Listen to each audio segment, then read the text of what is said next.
Ce dont les gens ont peur, c'est surtout de mourir. Mais malheureusement, ils sont déjà morts.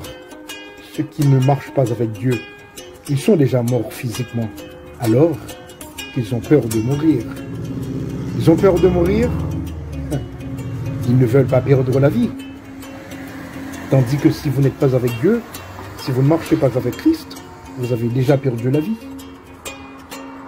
Vous avez déjà perdu la vie car vous n'avez pas la vie spirituelle.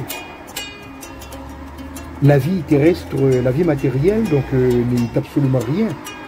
D'accord, Dieu vous a donné cette vie, mais quand même, il vous faut réconcilier avec Christ en vous faisant baptiser. Voilà. Donc la voix de Dieu l'emporte toujours. Soyez avec Dieu. Un peu de temps, si vous le voulez bien, à une réflexion importante.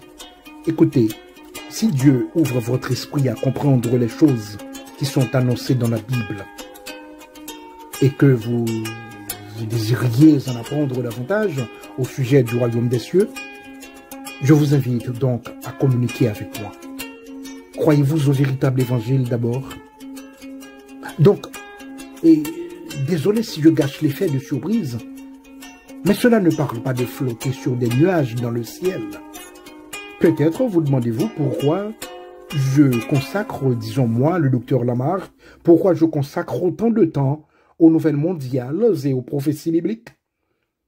Réalisez-vous qu'entre un quart et un tiers de la Bible est composé de prophéties et que la plupart d'entre elles concernent l'époque désignée comme la fin des temps, l'époque désignée comme la fin des temps, l'époque qui conduira et qui précédera immédiatement le jour où Jésus-Christ retournera sur cette terre. Le jour, n'est-ce pas, donc, qui marquera la seconde venue de Jésus-Christ. Pouvez-vous réaliser comment sera ce jour? Donc, c'est très important. Moi, je vous invite à vous y préparer. Préparez-vous à rencontrer votre Christ. Préparez-vous à le rencontrer. C'est très important. Tous ceux qui observent la situation mondiale devraient se rendre compte que nous nous dirigeons vers une époque troublée. L'époque est troublée partout, en Haïti, en Syrie, en Turquie, aux États-Unis d'Amérique, partout, partout, partout, l'époque est troublée. Donc soyez prêts. Soyez prêts. Tout n'est pas rose. Certes, il y a toujours eu des périodes très mouvementées dans le passé, mais jamais avec le potentiel d'une destruction totale. Les États-Unis sont désunis. Le pays est tellement divisé qu'il ne semble pas y avoir d'espoir de réconciliation. Et cela n'augure rien de bon, ni pour le pays, ni pour le monde. Réfléchissez-y. Réfléchissez-y.